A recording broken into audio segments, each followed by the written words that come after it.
जय श्रीराम. नमस्कार. मी पाठकांना आपल्या ॲस्ट्रोव्हिजन या चॅनलवर आपल्या सर्वांचं सहर्ष स्वागत. जन्म नक्षत्रांचे आराध्य वृक्ष, आजार व औषधी योजना यावर आपण आज बोलणार आहोत. यामध्ये 6वं नक्षत्र आद्रा.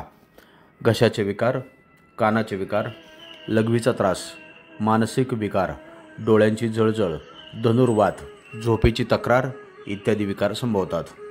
हे नक्षत्र तीक्ष्ण ऊर्ध्वमुख चिबिट दृष्टी जलतत्वाचे असून या नक्षत्राचा स्वामी राहू आणि देवता शंकर आहे. आराध्य वृक्ष कृष्णागोरू आहे. कृष्णागोरूमध्ये हाडांना बळकटी करणारी मूलद्रव्ये असतात.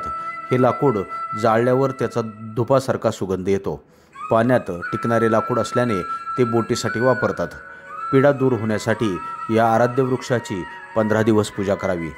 याला पर्यायी वृक्ष चंदन व बेहेडा हे आहेत.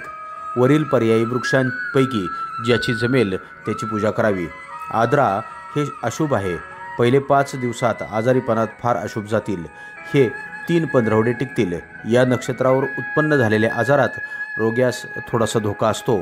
नक्षत्र देवतेचा मंत्र ओम रुद्राय नमः याचा 108 वेळा जप करावा. आरोग्यासाठी राहूचे गोमेद हे रत्न वापरावे.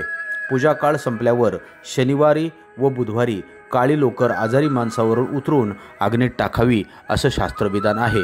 अधिक माहितीसाठी आपल्या पाठकांना ज्योतिष कार्यालय या पेजला भेट द्या. जय श्रीराम. धन्यवाद.